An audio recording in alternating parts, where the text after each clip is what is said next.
What's going on, everybody? Happy Thursday. Welcome into an all-new episode of the Pack a Day podcast. I'm your host, Andy Herman. You can follow me on Twitter at Andy Herman NFL. You can follow the podcast at Pack a Day Podcast. Appreciate you guys being here.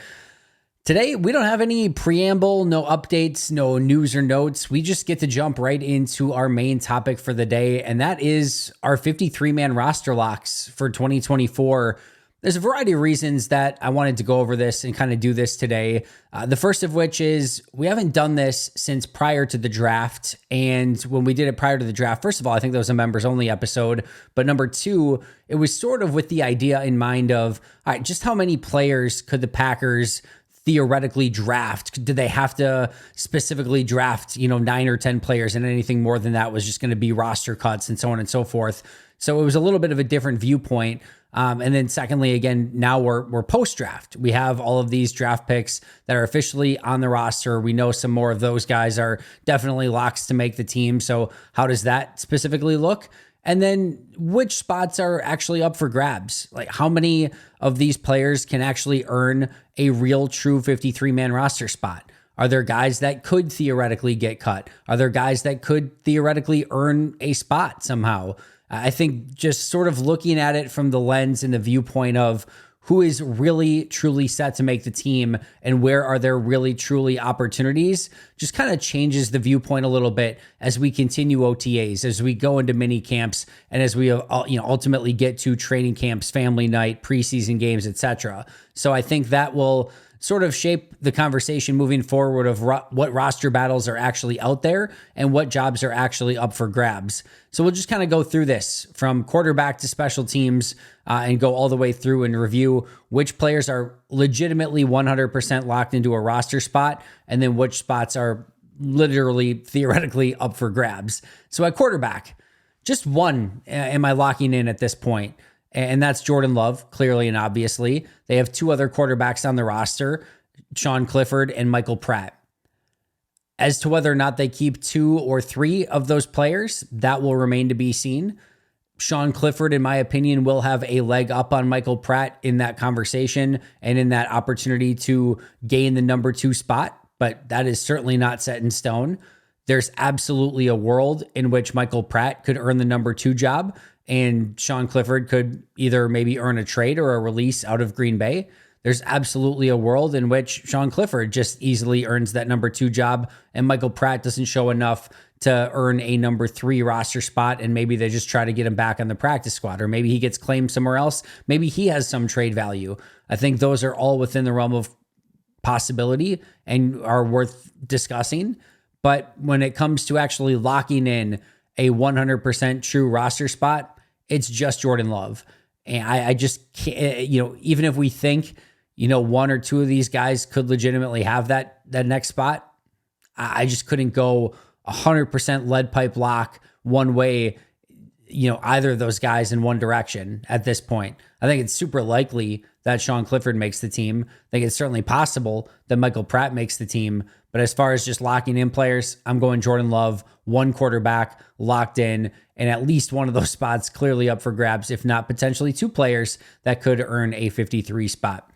Running backs, 2 players locked in, Josh Jacobs and Marshawn Lloyd.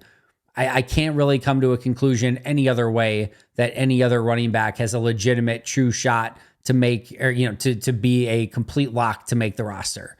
A.J. Dillon, maybe you could even put him in the, land of super likely, but there's absolutely an opportunity where A.J. Dillon doesn't make the 53.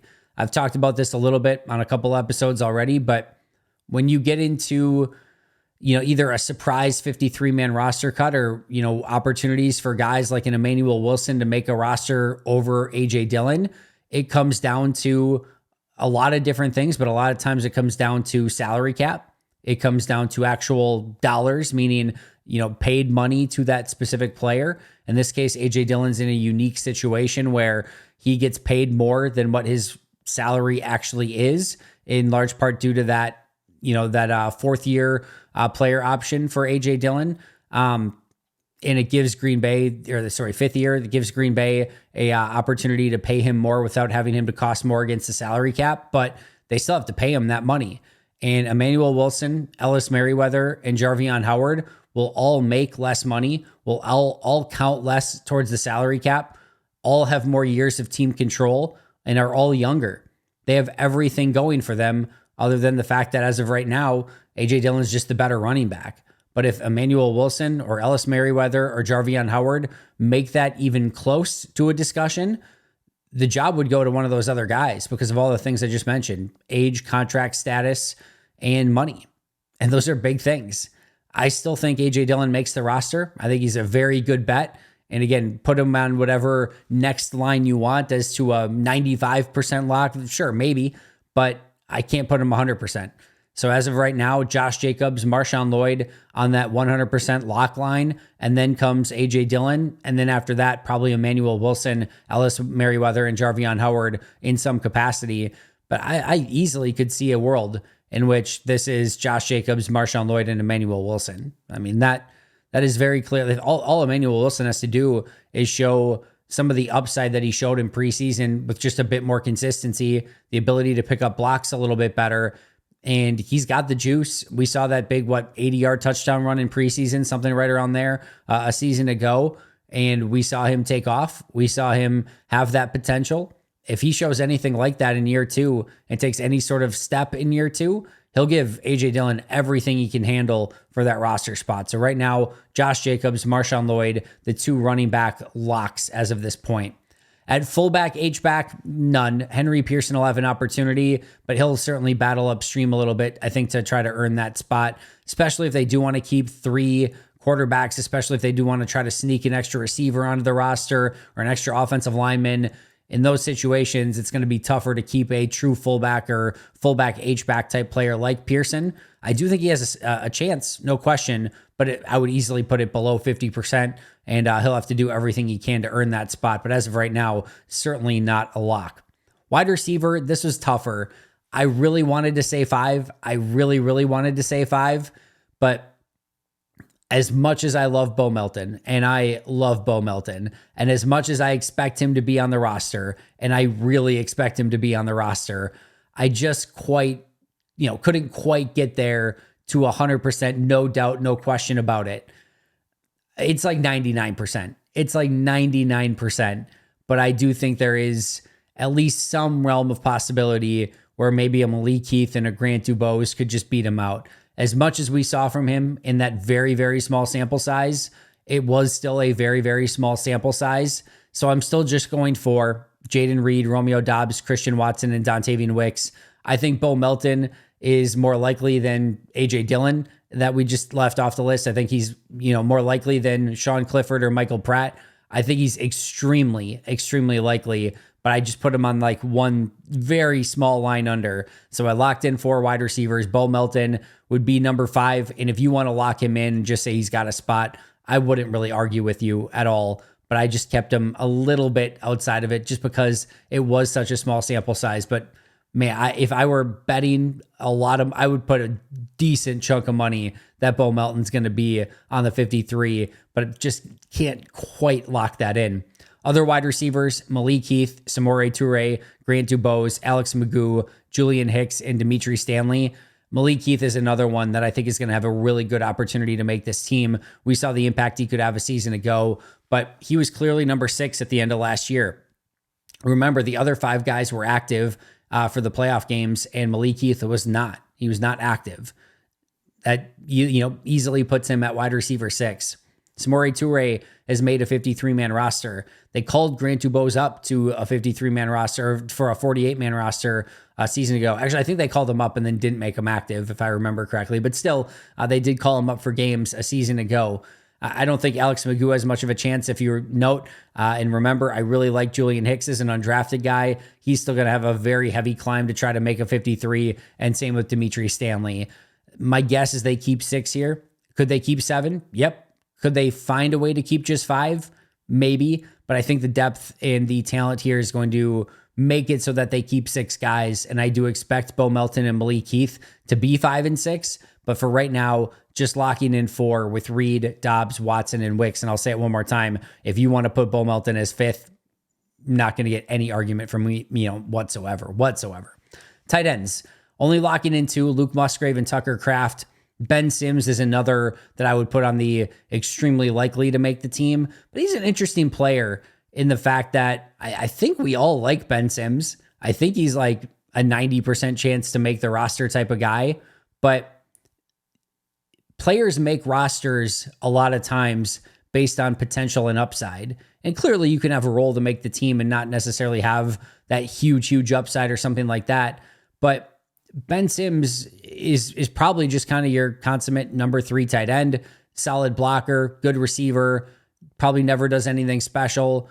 I think Green Bay really likes him. I do. And again, I think he very much makes this team, but there's a world in which something crazy happens and Tyler Davis comes back better than ever, or Joel Wilson or Messiah Wilson just become the training camp darling, and now Ben Sims finds his spot a little bit more in trouble. Maybe they find a free agent that they like somewhere. Who knows?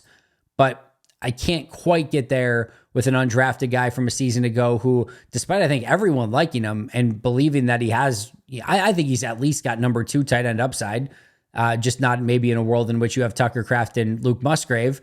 But I think he makes it, but I couldn't quite get there as somebody that I'm saying, yep, for sure, no doubt about it, he's going to make it. He's more in that A.J. Dillon, Bo Melton sort of range than anything else. And then you have your next line, Tyler Davis, Joel Wilson, and Messiah Wilson. That's where I'm going with. I'm going Musgrave and Kraft as the top 2, and then Sims is likely, and Davis, Wilson, and Wilson, the other ones. But Kraft and Musgrave, the only 2 that I am locking in. Offensive line, I am locking in 7 players to make it on the offensive line.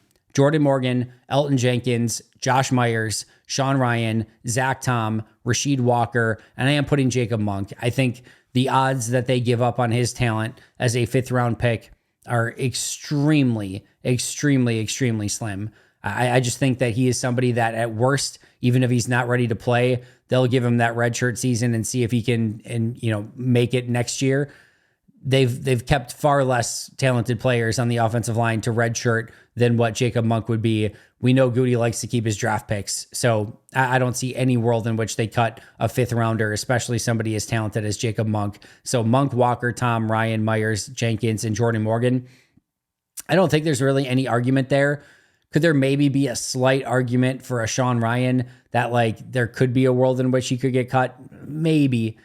I just don't see it. I mean, he's already lining up with the starters. I think he's the leader in the clubhouse to start, and it's far more likely that he's a starter than that he's cut. So I would just put him in that number 7 spot, or at least, in one of those spots for the 7 keepers here. Other players that are just going to have to battle it out: Andre Dillard, Caleb Jones, Royce Newman, Travis Glover, Donovan Jennings, Luke Tenuta, Kadeem Telfort, and Lacita Smith. I can't put any of those guys as yep, they're just going to make it. Do I think Andre Dillard can make a 53? Yes. Caleb Jones? Yes. Royce Newman? Yes, with probably some roster tweaks to his salary cap. I don't think they keep him at the $3+ million he's set to make right now. Travis Glover? Yes. Donovan Jennings? Yes. Luke Tenuta? Yes. Kadeem Telfort? Even somewhat yes. I think Lacita Smith is going to have a much tougher time, but I think you've got probably 3 spots for Dillard, Jones, Newman, Glover, Jennings, Tenuta, and Telfort. That I think you could go in a variety of different directions. And who's ever playing best in training camp preseason is probably going to earn those jobs. But I can't lock in anyone else. And maybe somebody say, well, yeah, Andre Dillard just started already this week. Well, Zach Tom's out, and they're going to put the veteran guy there first. I don't read anything into that. Caleb Jones is going to get an opportunity. Newman's going to get an opportunity. Glover's going to get an opportunity. Jennings is going to get an opportunity.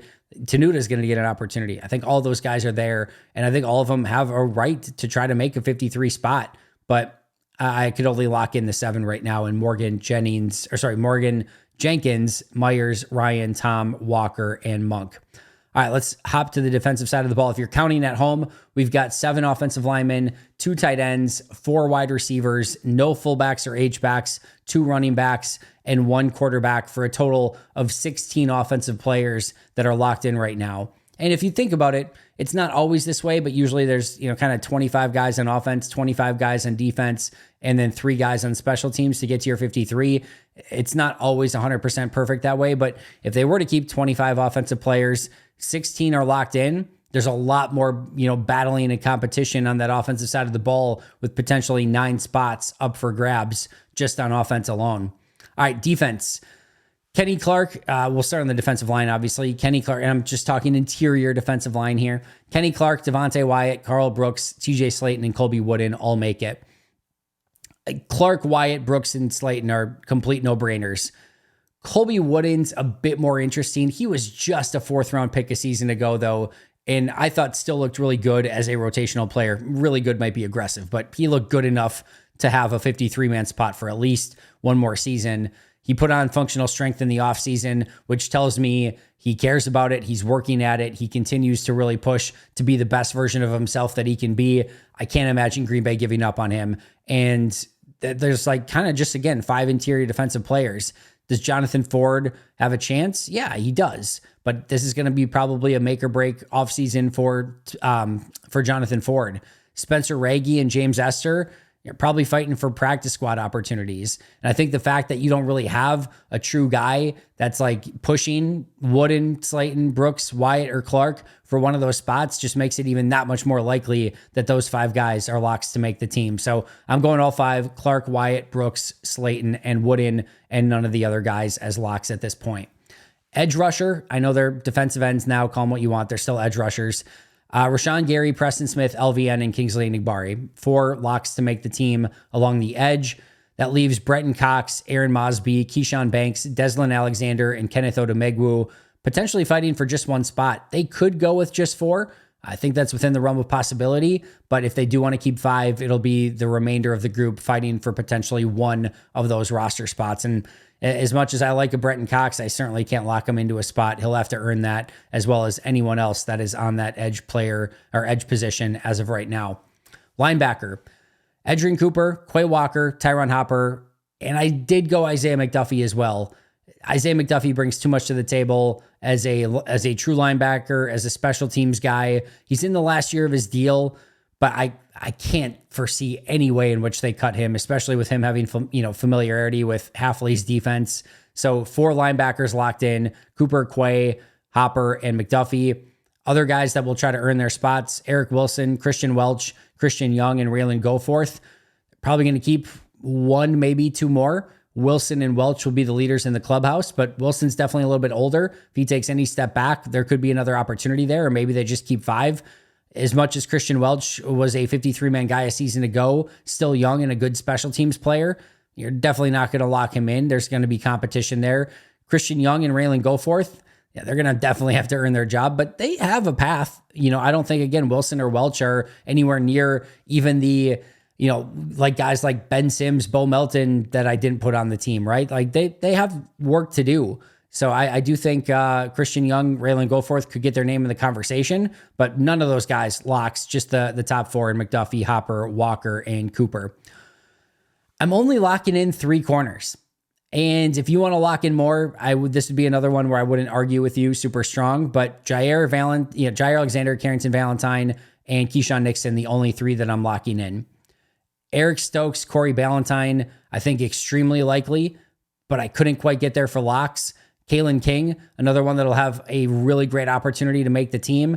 And then you've got another line of players in Zion Gilbert, Robert Rochelle, and Gemmin Green as players who could get their name in the conversation. Robert Rochelle, good special teams player, and was on the 53 a season ago, so he could have a chance. Zion Gilbert, Gemmin Green are going to have to work a little bit harder. As far as Stokes goes, he's lining up with the starters already ahead of Carrington Valentine. That pretty much tells me all I need to know, that he's got every right to earn one of these 53 spots and is probably closer to a lock than maybe anyone that I didn't put on as a lock so far. I still think, though, that if he struggles tremendously, there is some salary cap savings there, and I couldn't rule it out entirely, but I would be 99.5% sure that Eric Stokes is going to make this team. Corey Ballantyne, I can't quite put it at that level, but he showed enough a season ago in a starting position when needed that he's a really good player to come in and start in a pinch, and also a good special teams guy. So he's very much up there in the realm of likelihood to make the team as well, but couldn't lock it in. And then Kalen King, we know Goody doesn't like to release his draft picks, but this is the latest 7th round pick that you can possibly be. This is basically like a priority undrafted free agent at that point. And he's in a great spot because he's only battling guys like Zion Gilbert, Robert Rochelle, and Gemmin Green for that potential number 6 corner spot. He'll have a huge opportunity, but couldn't quite get there to lock him in. So only 3, Jair, Valentine, and Nixon.